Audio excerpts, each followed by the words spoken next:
الحمد لله رب العالمين والعاقبة للمتقين والصلاة والسلام على سيد الأنبياء والمرسلين وعلى آله الطيبين وأصحابه المطهرين ومن اتبعهم أجمعين إلى يوم الدين. أعوذ بالله من الشيطان الرجيم. بسم الله الرحمن الرحيم.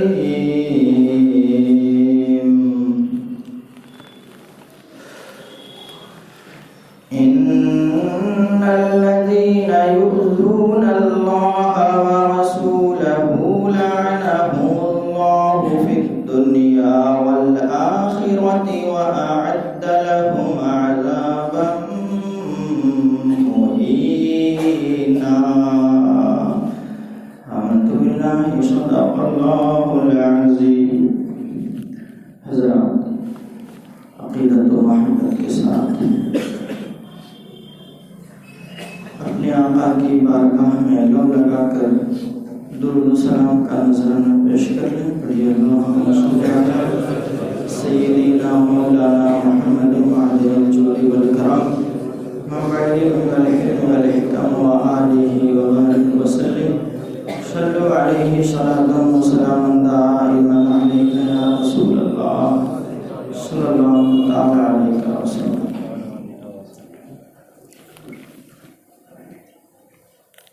اچھا ہوں یا برا ہوں، اچھا ہوں یا برا ہوں، غرض جو کچھ بھی ہوں سو ہوں، پر ہوں تمہارا تم میرے مختار یا رسول، پر ہوں تمہارا تم میرے مختار یا رسول. جس دن تم عاصیوں کے شفیع ہوگے پیش حق، گنہگاروں کی جس دن شفاعت کریں گے ہمارے آقا رب کی بارگاہ میں، اس دن کی بات ہو رہی ہے. جس دن تم عاصیوں کے شفیع ہوگے پیش حق، اس دن نہ بھولنا مجھے زنہار یا رسول. ہرگز مجھے اس دن یا رسول اللہ بھولیے گا نہیں، مجھے بھی یاد رکھیے گا اور میری بھی شفاعت کیجیے گا. جس دن تم عاصیوں کے شفیع ہوگے پیش حق، اس دن نہ بھولنا مجھے زنہار یا رسول. تم نے بھی گر نہ لی خبر اس حال زار کی، تم نے بھی گر نہ لی خبر اس حال زار کی، اب جائے کہاں بتاؤ یہ لاچار یا رسول، اب جائے کہاں بتاؤ یہ لاچار یا رسول. آپ ہی کی بارگاہ سے پلا بڑھا ہے، آپ ہی کی بارگاہ کا گدا ہے، اب آپ کی بارگاہ چھوڑ کر جائے کہاں، اب جائے کہاں بتاؤ یہ لاچار یا رسول. دونوں جہاں میں مجھ کو وسیلہ ہے آپ کا، یہاں بھی مجھے آپ کے وسیلے کی ضرورت ہے اور وہاں بھی آپ ہی کے وسیلے کی ضرورت ہے. آپ تو بہت بڑی شان ہے آپ کی شان تو بڑی ہے. جنت میں جانے کے بعد صاحب جو عالم ہے نا دنیا میں، جن سے آپ کو دینی مسائل جاننے کی ضرورت پڑتی ہے، جنت میں بھی ان علماء کی ضرورت پڑے گی. رب کا جب حکم ہوگا بندو مانگو مجھ سے، کیا مانگتے ہو، تمہاری کیا خواہش ہے، تمہاری کیا چاہت ہے، تو لوگ علماء کی بارگاہ میں حاضری دیں گے اور عرض کریں گے کہ کیا مانگیں. وہاں بھی علماء کی ضرورت پڑے گی. ہمارے رسول کی شان تو بڑی نرالی ہے. دونوں جہاں میں مجھ کو وسیلہ ہے آپ کا، دونوں جہاں میں مجھ کو وسیلہ ہے آپ کا. کیا ڈر ہے، کیا ڈر ہے اس کو لشکر عصیان و جرم سے، جس کے پاس بہت زیادہ جرم، خطائیں، گناہ، نافرمانیاں ہیں، اس کی بات ہو رہی ہے. کیا ڈر ہے اس کو لشکر عصیان و جرم سے، گرچہ میں ہوں بہت خار یا رسول. دونوں جہاں میں مجھ کو وسیلہ ہے آپ کا، گرچہ کیا غم، گرچہ میں ہوں بہت خار یا رسول. مجھے کیا غم ہے؟ کوئی غم نہیں ہے، بس آپ کا وسیلہ یہاں بھی کام آ جائے گا، وہاں بھی کام آ جائے گا۔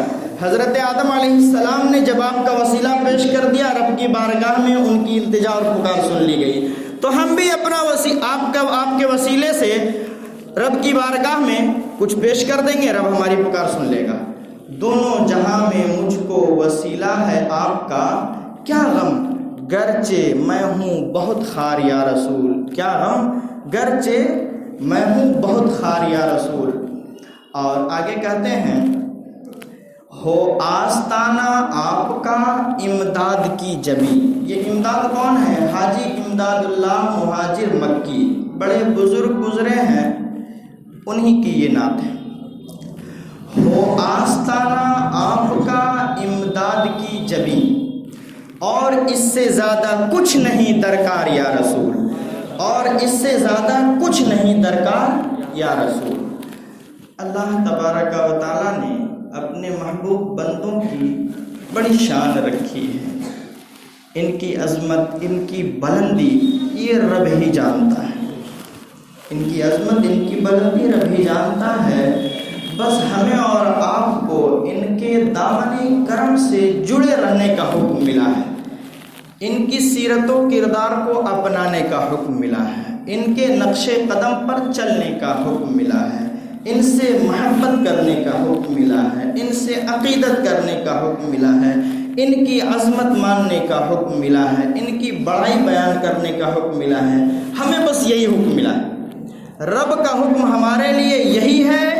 اس لیے جس کو رب تک جانا ہے اس کو اللہ والوں کا دامن تھامنا ہوگا، جس کو رب تک رسائی حاصل کرنی ہے اس کو اللہ والوں کا دامن تھامنا ہوگا، اور مخلصانہ طریقے سے، ریاکارانہ طریقے سے نہیں، ریا اور دھوکے کے ذریعے نہیں، مخلص دل بھی آپ کا صاف ہو اور ظاہر بھی آپ کا صاف ہو، زبان بھی آپ کی صاف ہو، اس طریقے سے۔ ایسا طریقہ مت اپنائیے کہ ادھر کی بھی روٹی سیک لیا اور ادھر کی بھی روٹی سیک لیا، ایسا نہیں۔ ایسے طریقے اپنانے والوں کے بارے میں ڈاکٹر اقبال نے کہا ہے کہ عشق قاتل سے بھی مقتول سے ہمدردی بھی، عشق قاتل سے بھی مقتول سے ہمدردی بھی، یہ بتا کس سے محبت کی جزا مانگے گا، یہ بتا کس سے محبت کی جزا مانگے گا، اور سجدہ خالق کو بھی ابلیس سے یارانہ بھی، سجدہ خالق کو بھی ابلیس سے یارانہ بھی، حشر میں کس سے عقیدت کا صلہ مانگے گا، حشر میں کس سے عقیدت کا صلہ مانگے گا۔ اللہ کے محبوب بندوں کی شان آپ کو سمجھنی ہے تو بس ایک واقعے سے میں آپ کو سمجھاؤں گا۔ سب سے پہلے انسان حضرت آدم علیہ السلام، سب سے پہلے انسان حضرت آدم علیہ السلام، یہ اللہ کے نبی بھی ہیں، اللہ کے رسول بھی ہیں، اللہ کے جانشین اور خلیفہ بھی ہیں۔ ان کی اطاعت حقیقت میں اللہ کی اطاعت ہے، ان کی فرما برداری حقیقت میں اللہ کی فرما برداری ہے۔ یہ جو بھی حکم دیں گے حقیقت میں وہ اللہ کا حکم ہوگا۔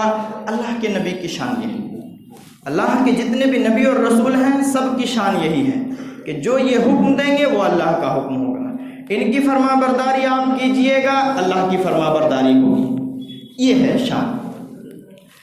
اب ہمیں اور آپ کو حکم ہے کہ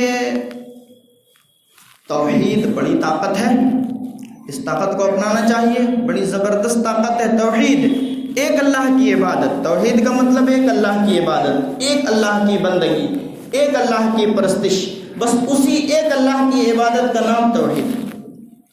توحید بڑی طاقت ہے، بڑی زبردست طاقت ہے صاحب۔ اس طاقت کو جو لوگ تھام لیتے ہیں اور جو اس سے جڑ جاتے ہیں انہیں کوئی گمراہ نہیں کر سکتا، انہیں کوئی بے دین نہیں بنا سکتا، انہیں کوئی تباہ و برباد نہیں کر سکتا، انہیں دنیا اور آخرت میں کوئی ناکام نہیں کر سکتا، انہیں قبر کی پریشانیوں میں کوئی مبتلا نہیں کر سکتا۔ توحید کی طاقت سے اگر آپ جڑے ہیں تو آپ کامیاب ہی کامیاب ہیں۔ مگر معاملہ یہاں پر پھنس جاتا ہے کہ توحید کے نام پر بہت سارے گروہ کے لوگ بٹے ہوئے ہیں، بہت ساری گروپ بندیاں ہو گئی ہیں، بہت سارے شعبوں میں توحید کی بات ہوتی ہے، مگر معاملات ذرا الگ الگ سے نظر آتے ہیں۔ اب پہچانا کیسے جائے کہ یہ توحید بڑی زبردست طاقت ہے، اس توحید میں بڑی قوت ہے، اس توحید کے دامن کرم سے جڑ جاؤ تو تم کامیاب ہو جاؤ گے، اس کی پہچان کیسے کی جائے، اسے کھرا اور کھوٹے میں امتیاز کیسے کیا جائے، یہ کیسے پتہ چلایا جائے کہ اس دودھ میں پانی ملا ہے کہ نہیں ملا ہے، یہ کیسے پتہ چلایا جائے، اس کے چلانے کا طریقہ کیا ہو۔ اب اس کا طریقہ کیا ہے یہ بھی ہمیں اور آپ کو خوب اچھی طرح سمجھ میں آ جانا چاہیے۔ میں آپ کو سمجھانے کی کوشش کرتا ہوں۔ اللہ تبارک و تعالیٰ نے حضرت آدم علیہ السلام کی تخلیق فرمائی، اللہ نے حضرت آدم علیہ السلام کی تخلیق فرمائی، مٹی کا پتلا تیار ہوا، اللہ نے اپنی خاص روح اپنے فضل سے اس میں پھونک دی، جان آ گئی، حضرت آدم علیہ السلام وجود میں آ گئے۔ اللہ تبارک و تعالیٰ نے اس وقت تک انسانوں کو پیدا نہیں فرمایا تھا۔ سب سے پہلے انسان حضرت آدم علیہ السلام، سب سے پہلے انسان حضرت آدم علیہ السلام ہے۔ اس وقت تک کوئی بھی انسان اس دنیا میں موجود نہیں تھا۔ اللہ نے جب ان کو پیدا فرمایا تو انہیں اپنا خلیفہ بنایا، جانشین بنایا، اپنا نائب بنایا۔ خلیفہ کا مطلب کیا ہوتا ہے کہ اصل کی جگہ پر یہی کام کریں گے، اصل کی جگہ پر ایک ہوتے ہیں سیکریٹری، ایک نائب سیکریٹری، سیکریٹری صاحب نہیں ہے تو نائب سیکریٹری کام کریں گے، ایک صدر ایک نائب صدر، صدر صاحب نہیں ہے تو نائب صدر کام کریں گے، وزیر اعظم ایک نائب وزیر اعظم، سب جانتے ہوتے ہیں نا۔ اصل صاحب نہیں ہے تو دوسرے والے جو ہیں نائب وہ کام کریں گے۔ تو اللہ نے اپنے نبیوں اور رسولوں کو اپنا خلیفہ اور نائب بنایا ہے۔ جو کچھ بھی یہ کریں گے یہ اللہ کا ہی کام ہوگا، اللہ کا ہی حکم ہوگا، ان کی اطاعت اللہ کی اطاعت ہوگی، ان کی فرما برداری اللہ کی فرما برداری ہوگی۔ اور اس کو الٹ کر بھی دیکھیے، ان کی نافرمانی اللہ کی نافرمانی ہوگی، ان کے خلاف کوئی کام کرنا اللہ کے خلاف کوئی کام کرنا ہوگا، ان سے عداوت رکھنا اللہ سے عداوت رکھنا ہوگا، ان کو ایذا دینا اللہ کو ایذا دینا ہوگا۔ اس کو الٹ کر بھی دیکھیے گا، یہ اللہ کے نبیوں اور رسولوں کی شان ہے۔ حضرت آدم علیہ السلام کو اللہ نے وجود بخشا، حکم دیا فرشتوں کو سجدہ کرو، وَإِذْ قُلْنَا لِلْمَلَائِكَةِ اسْجُدُوا لِآدَمَ، اللہ نے حکم دیا آدم کو سجدہ کرو، سارے فرشتوں نے سجدہ کیا، سارے فرشتوں نے سجدہ کیا، فَسَجَدُوا إِلَّا إِبْلِيسَ، سارے فرشتوں نے سجدہ کیا، ابلیس نے سجدہ نہیں کیا، ابلیس نے سجدہ نہیں کیا۔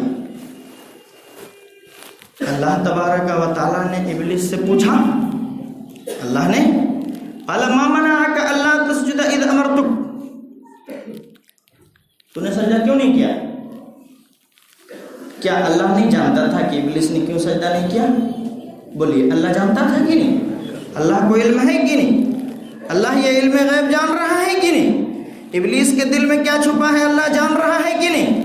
اللہ کو علم ہے کہ نہیں؟ اللہ کو نہیں معلوم رہے گا تو کس کو معلوم رہے گا بھیا؟ کس کو معلوم رہے گا؟ اللہ جانتا ہے، خوب اچھی طرح سے جانتا ہے کہ ابلیس نے کیوں سجدہ نہیں کیا۔ مگر یہ سوال کیوں؟ یہ سوال کیوں؟ صرف اس لیے کہ اللہ کے جو بندے حضرت آدم علیہ السلام سے وجود پانے والے ہیں اور وہ اللہ کے مقدس فرشتے جو موجود ہیں یا بعد میں موجود ہوں گے، ان سارے لوگوں پر یہ ظاہر ہو جائے، ان سارے لوگوں پر یہ ظاہر ہو جائے کہ اس میں راز کیا ہے اور اس کے دل کا معاملہ کیا ہے اور اس کے ساتھ انجام کیا ہونے والا ہے، اس انجام کو دیکھ کر بعد کے لوگ یہ سیکھ لیں، عبرت حاصل کر لیں کہ اگر اس راستے پر چلے تو انجام یہ ہوگا اور اس راستے پر چلے تو ٹھکانہ یہ ہوگا، تاکہ لوگ سیکھ لیں۔ ابلیس سے اللہ نے پوچھا، قال ما منعک الا تسجد اذ امرتک، تو نے کیوں سجدہ نہیں کیا؟ تمہیں کس چیز نے روک دیا سجدہ کرنے سے جب میں نے تمہیں حکم دیا؟ رب فرما رہا ہے، جب میں نے تمہیں حکم دیا، رب کا حکم ہے، میں نے جب تمہیں حکم دیا کہ آدم کو سجدہ کرو تب بھی تم نے سجدہ نہیں کیا۔ ابلیس نے کیا کہا سنیے گا. قال انا خیر منہ، اس نے کہا کہ میں اس سے بہتر ہوں. ابلیس نے کیا کہا؟ یہ قرآنی آیتیں ہیں. قرآن پاک میں پہلے پارے میں، 8ویں پارے میں، 15ویں میں، 16ویں پارے میں، 23ویں پارے میں کئی جگہوں پر حضرت آدم علیہ السلام اور ابلیس کا ذکر ہے. ابلیس نے کہا قال انا خیر منہ، ابلیس نے کہا میں اس سے بہتر ہوں، آدم سے میں بہتر ہوں. جب آدم سے میں بہتر ہوں تو میں اس کے سامنے کیوں جھکوں؟ میں اسے سجدہ کیوں کروں؟ غور کرنے کا مقام ہے، غور کرنے سمجھنے کا مقام ہے. ابلیس نے اللہ کو سجدہ کرنے سے انکار نہیں کیا، اللہ کی عبادت اور بندگی سے انکار نہیں کیا. اللہ کی بارگاہ میں وہ سجدہ ریز ہونا چاہتا ہے، اللہ کی بارگاہ میں وہ اللہ کی بندگی کرنا چاہتا ہے، اللہ کی بندگی سے انکار نہیں کر رہا. اس نے کیا کیا؟ حضرت آدم علیہ السلام کو سجدہ کرنے سے انکار کر دیا، اور اس نے دلیل بھی دے دی. جو اس نے کہا کہ میں اس سے بہتر ہوں، اس بہتری پر دلیل دی کہ میں کیسے بہتر ہوں. ابلیس نے کہا میں اس سے بہتر ہوں. کیسے بہتر ہوں؟ آگے خلقتنی من نار وخلقتہ من طین. دلیل دی ابلیس نے کہ یا اللہ تو نے مجھے آگ سے پیدا کیا ہے اور آدم کو تو نے مٹی سے پیدا کیا ہے. تو نے مجھے آگ سے پیدا کیا ہے، آدم کو مٹی سے پیدا کیا ہے. وہ اصل میں یہ کہنا چاہ رہا ہے آگ اور مٹی سے کہ آگ کے اندر جو نیچر ہے، جو فطرت ہے اس کی، وہ ہے بلندی. آگ کو کہیں بھی دھسا دیجئے صاحب، کہیں بھی جلا کے دبا دیجئے صاحب، وہ اوپر اٹھ جائے گی. نہیں، ہوٹل والوں سے پوچھ لیجئے گا، کتنوں دبا دیجئے صاحب وہ اوپر ہی آ جائے گی. آگ کے اندر یہ نیچر ہے. وہ یہی کہنا چاہتا تھا کہ میری فطرت میں سربلندی ہے، مجھے بلند تو نے پیدا کیا مولا. مٹی کی فطرت کیا ہے؟ کہیں بھی ڈال دیجئے صاحب، کتنوں اوپر پھینک دیجئے وہ نیچے آ جائے گی. مٹی کا نیچر یہی ہے فطرت، وہ زمین پستی کی طرف جاتی ہے، نیچے کی طرف. تو ابلیس کا کہنا یہ تھا کہ میں آدم سے بہتر ہوں. کیوں؟ اس لیے کہ تو نے مجھے آگ سے پیدا کیا ہے مولا، اور آدم کو مٹی سے پیدا کیا ہے. میرے اندر نیچر اور فطرت یہ ہے کہ میں بلند رہوں، اور تو مجھے جھکانا چاہ رہا، تو مجھے جھکنے کا حکم دے رہا مولا. اس آدم کی فطرت اور نیچر یہ ہے مٹی کی کہ یہ پست رہے، اور تو اسے بلند کر رہا. یہ کہنا چاہ رہا تھا، یہ کہنا چاہ رہا تھا. اور صاحب ابلیس کوئی کافر نہیں تھا، کوئی مشرک نہیں تھا، وہ بہت بڑا عابد و زاہد تھا، بہت بڑا عالم تھا، متقی اور پرہیزگار تھا، فرشتوں کا معلم تھا صاحب، استاد تھا، بہت بڑا موحد تھا، کوئی بدعتی نہیں تھا. ابلیس کا عالم یہ ہے. جب اس نے انکار کیا حضرت آدم علیہ السلام کو سجدہ کرنے سے، تو اللہ کا حکم ہو گیا تو مردود ہے، تو ملعون ہے. فَإِنَّكَ مِنَ الصَّاغِرِينَ، تو رذیل اور حقیر لوگوں میں سے ہے، تو معمولی لوگوں میں سے ہے. حضرت آدم علیہ السلام کو سجدہ کرنے سے جب انکار کر دیا ابلیس نے، تو ہمیشہ کے لیے لعنت کا توق اس کی گردن میں ڈال دیا گیا، اور ابد الآباد تک کے لیے اسے ملعون قرار دیا گیا، اسے ہمیشہ کے لیے جہنمی قرار دیا گیا. اب اسے کوئی نجات دینے والا نہیں، اب اسے کوئی بچانے والا نہیں. اب آئیے غور کیجئے گا، توحید کی جو بات میں نے چھیڑی ہے بس اسی پر گفتگو ہے. ابلیس بھی توحید کی ہی بات کر رہا ہے، ابلیس بھی توحید کی ہی بات کر رہا ہے. وہ کہہ رہا ہے مولا سجدہ صرف تجھے کروں گا، آدم کو نہیں کروں گا. سجدہ صرف تجھے کروں گا، بندگی صرف تیری کروں گا، آدم کو سجدہ نہیں کروں گا، اس کے سامنے میں سر نہیں جھکاؤں گا. اور اللہ تبارک و تعالیٰ بھی توحید کی ہی دعوت دے رہا ہے، قرآن بھی توحید کا ہی پیغام دے رہا ہے. دونوں کی توحید میں ذرا سا فرق ہے، دونوں کی توحید میں ذرا سا فرق ہے. ابلیس کی توحید میں یہ ہے کہ آدم سے منہ موڑا، اللہ سے رشتہ جوڑا، صرف اور صرف اللہ کی عبادت اور بندگی کے لیے تیار ہوا. اور اللہ کی توحید میں، قرآن کی توحید میں یہ ہے کہ کہ اللہ سے تو رشتہ جوڑنا ہی جوڑنا ہے، مگر اللہ کے محبوب بندوں کی عظمتیں دل میں ہو، اللہ کے محبوب بندوں کی محبتیں دل میں ہو۔ نماز تو اللہ کی ہو مگر ادا رسول اللہ کی ہو، اللہ کی عبادت اور بندگی ہو مگر نماز کے جو طریقے ہیں وہ رسول اللہ کے ہوں۔ ایسی نماز اگر ہے تو یہ توحید اور نماز یہ اللہ کی توحید ہے، یہ قرآنی توحید ہے۔ اور اگر ایسی عبادت اور توحید ہے جس میں اللہ کے بندوں سے دور کر دیا جائے، اللہ کے محبوب بندوں سے نفرتیں اور عداوتیں پیدا کر دی جائیں، جس میں اللہ اور اللہ کے محبوب بندوں کی شان گھٹا دی جائے، جس میں اللہ کے محبوب بندوں کی بے ادبی اور گستاخی کر دی جائے، ایسی توحید ابلیس کی ہے، ایسی توحید ابلیس کی ہے۔ اب ذرا غور کیجیے، اب اور غور کرنے کا مقام ہے اس میں۔ اب ذرا غور کیجیے کہ ابلیس کو اللہ نے کہا اذ امرتک، جب میں نے تمہیں حکم دیا تب بھی تو نے سجدہ کیوں نہیں کیا؟ سجدہ کیوں نہیں کیا؟ ایک چیز ہے حکم الہی کہ اللہ کا جو حکم ہوا اس پر عمل کرنا ہے، اللہ کے حکم کے خلاف کرے گا تو سزا پائے گا۔ اچھا، دوسری چیز اس میں ہے حضرت آدم علیہ السلام کو نیچا دکھانا، اپنے آپ کو بلند سمجھنا، بڑا سمجھنا، حضرت آدم علیہ السلام کو چھوٹا سمجھنا، معمولی سمجھنا، جس کا نام ہے توہین، جس کا نام ہے بے ادبی، جس کا نام ہے گستاخی، جس کا نام ہے تحقیر، جس کا نام ہے بے ادبی اور گستاخی، توہین اور تحقیر، جس میں ابلیس نے حضرت آدم علیہ السلام کو چھوٹا دکھانا چاہا کہ میں بلند رتبہ ہوں، اس کا رتبہ کم ہے۔ یہ دو چیزیں ہیں۔ اب ابلیس کو جو لعنت کا توق ڈال دیا گیا، ہمیشہ کے لیے اسے جہنم میں رہنا ہے، وہ کس بنیاد پر اسے یہ حکم ملا؟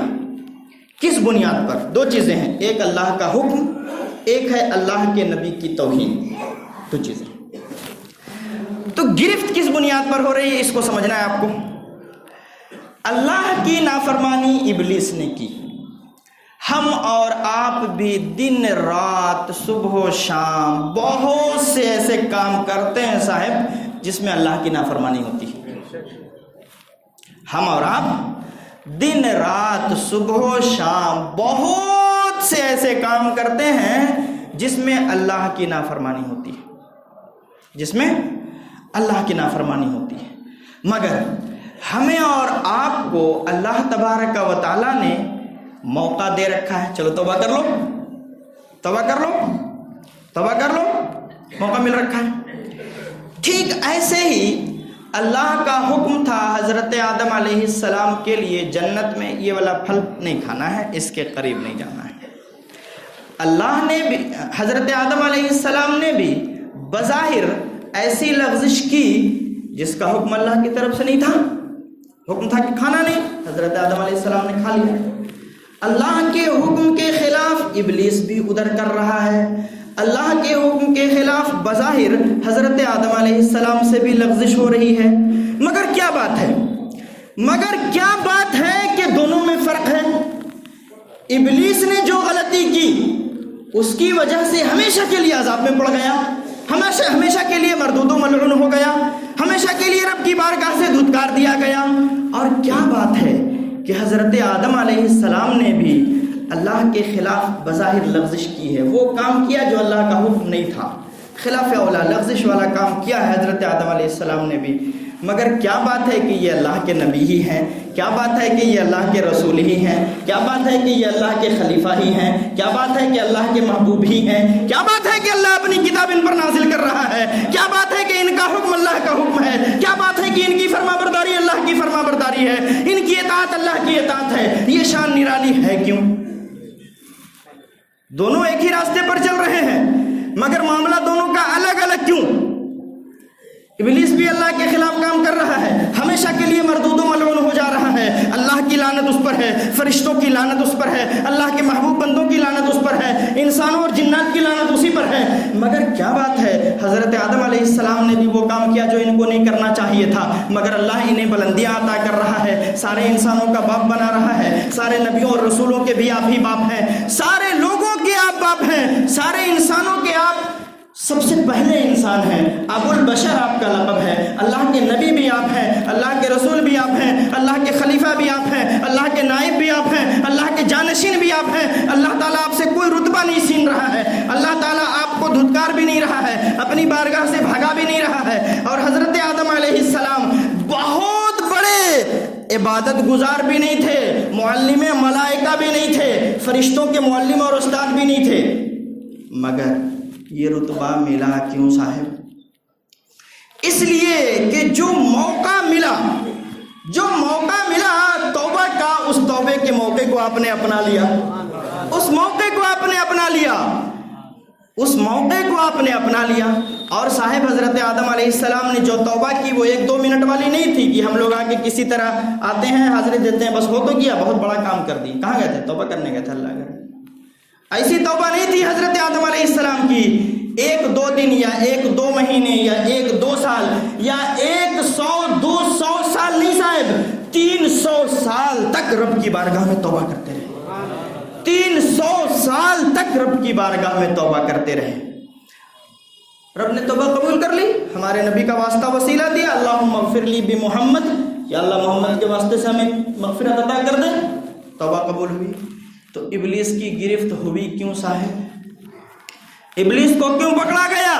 بس دوسرا رخ بچتا ہے، دوسرا پہلو بچتا ہے۔ وہ دوسرا رخ اور دوسرا پہلو کون سا ہے؟ حضرت آدم علیہ السلام کی توہین کا ہے، ان کی بے ادبی کا ہے، ان کی گستاخی کا ہے، انہیں چھوٹا دکھانے کا ہے۔ اس لیے توحید کی بات دونوں کر رہے ہیں، یہ ابلیس بھی توحید کی بات کر رہا ہے، یہ قرآن بھی توحید کی بات کر رہا ہے، یہ اللہ بھی توحید کا پیغام دے رہا ہے، توحید کا حکم دے رہا ہے، مگر دونوں کی توحید میں ذرا سا فرق ہے۔ خیال رکھیے گا کہ کون سی توحید آپ کو پسند ہے اور آپ کو کامیاب بنانے والی ہے۔ وہ توحید جس میں اللہ کے محبوب بندوں سے محبتیں ہوں، جس میں اللہ کے محبوب بندوں کی عظمتیں ہوں، جس میں اللہ کے محبوب بندوں کی بڑائیاں ہوں، ان کی شان ہو، ان کی رفعت و عظمت ہو، یا پھر ایسی محبت، ایسی توحید آپ کو چاہیے جس میں اللہ کے محبوب بندے کچھ نہیں ہیں، بس صرف اللہ ہی اللہ ہے، بس صرف اللہ ہی اللہ ہے۔ یہی اللہ ہی اللہ کا پیغام ابلیس نے بھی دیا تھا، پکڑا گیا۔ اس لیے اپنا بھی آپ خیال رکھیے گا کہ آپ کو کون سی توحید چاہیے، آپ کو کون سی توحید چاہیے، اس کا پورا خیال رکھیے گا۔ جب حضرت آدم علیہ السلام کی بارگاہ سے دھتکار دیا گیا، رب نے اسے دھتکارا، ابلیس کو بھگا دیا۔ اللہ کے محبوب بندوں کی بارگاہ سے آپ دھتکار دیے گئے تو اللہ کی بارگاہ سے دھتکار دیے گئے۔ جو اللہ اور اللہ کے رسول کو ایذا دیتے ہیں، دنیا اور آخرت میں ان پر لعنت ہے، دنیا اور آخرت میں لعنت، اللہ کی رحمت کبھی نہیں ہوگی، اور ان کے لیے اہانت آمیز تیار کیا گیا ہے۔ اللہ کی محبوب کی بارگاہ سے آپ دھتکار دیے گئے تو اعلیٰ حضرت نے کہہ دیا، جو تیرے در سے یار پھرتے ہیں، جو تیرے در سے یار پھرتے ہیں، در بدر یوں ہی خار پھرتے ہیں، در بدر یوں ہی خار پھرتے ہیں۔ اور کسی شاعر نے تو بڑا کمال ہی کر دیا، مجرم ہو تو منہ اشکوں سے دھوتے چلے آؤ، آؤ روتے چلے آؤ، مجرم ہو تو منہ اشکوں سے دھوتے چلے آؤ، آؤ در تواب پہ روتے چلے آؤ، آؤ در تواب پہ روتے چلے آؤ۔ قرآن میں مذکور ہے بخشش کا طریقہ، قرآن میں مذکور ہے بخشش کا طریقہ، سرکار کی دہلیز سے ہوتے چلے آؤ، سرکار کی دہلیز سے ہوتے چلے آؤ۔ تمہیں توبہ قبول کرانی ہے رب کی بارگاہ میں، میرے حبیب کا واسطہ چاہیے، ان کی بارگاہ میں حاضری چاہیے، سرکار کی دہلیز سے ہوتے چلے آؤ۔ قرآن میں مذکور ہے بخشش کا طریقہ، سرکار کی دہلیز سے ہوتے چلے آؤ۔ اگر آپ کے اندر بھی ابلیسی توحید ہے تو اس کو ختم کر دیجئے گا۔ توحید ایسی توحید نہیں جو اللہ کے محبوبوں سے دور کر دے، ان کی محبت ختم کر دے، ان کی عظمت ختم کر دے۔ ارے صاحب سب کچھ تو ہمارے رسول نے دیا، اللہ کے محبوب بندوں نے دیا، انہی کے واسطے اور وسیلے سے ملا، اور انہی سے رشتہ توڑ دیجئے گا۔ نہیں، اللہ کی توحید یہ نہیں ہے، قرآن کی توحید یہ نہیں ہے۔ ارے اللہ کے محبوب بندوں کی تو شان ایسی نرالی ہے صاحب، قرآن کھولیے اور پہلے سورے کو ہی پڑھنا شروع کیجئے، وہیں پر آپ کو ملے گا اہدنا الصراط المستقیم صراط الذین انعمت علیہم، اے اللہ ہمیں سیدھے راستے پر چلا، ان لوگوں کے راستے راستے پر مولا جن پر تو نے انعام فرمایا ہے، جن پر تو نے انعام فرمایا ہے ان کے راستے پر نہیں مولا، جن پر تو نے غضب فرمایا ہے ان کے راستے پر نہیں۔ یہ کون لوگ ہیں جن پر اللہ کا انعام ہے؟ وہ لوگ ہیں وَمَن يُطِعِ اللَّهَ وَالرَّسُولَ فَأُولَٰئِكَ مَعَ الَّذِينَ أَنْعَمَ اللَّهُ عَلَيْهِم مِّنَ النَّبِيِّينَ وَالصِّدِّيقِينَ وَالشُّهَدَاءِ وَالصَّالِحِينَ۔ یہ وہ لوگ ہیں جو نبی ہیں، صدیقین ہیں، شہداء اور صالحین ہیں، انہی کے راستے پر چلنا ہے۔ اس لیے ان کی محبتیں اور عظمتیں ہمارے دل میں ہیں تو وہی توحید کارگر ہے اور وہی عبادت اور بندگی کارگر ہے۔ عبادت اللہ کی ہے مگر ادائیں رسول اللہ کی ہے۔ رسول اللہ کی ادا نہ ہو، رسول اللہ کا طریقہ نہ ہو تو آپ کی نماز بھی نہیں ہوگی۔ اس لیے اللہ کے محبوب بندوں کو اللہ نے جو شان عطا کی ہے ہمیں بھی ماننا ہوگا، اور نہیں تو ابلیس کی طرح اکڑ جائیے گا تو جہنم میں جکڑ جائیے گا، سمجھ رہے نا؟ ابلیس کی طرح اکڑ جائیے گا کہ نہیں میں اللہ کی عبادت، اللہ کے محبوب سے کوئی مطلب نہیں، تو پھر جہنم میں جکڑ جائیے گا۔ اس کا پورا خیال رکھیے گا۔ اللہ کی بارگاہ میں دعا ہے ہمیں اور آپ کو وہ توحید خالص عطا فرمائے جو اللہ نے عطا کی ہے، جو قرآن کا پیغام ہے، جو اللہ کے محبوب بندوں سے جوڑ دے۔ اللہ کی بارگاہ میں دعا اس پر عمل کی توفیق عطا فرمائے۔ استغفر اللہ ربی من کل ذنب واتوب الیہ۔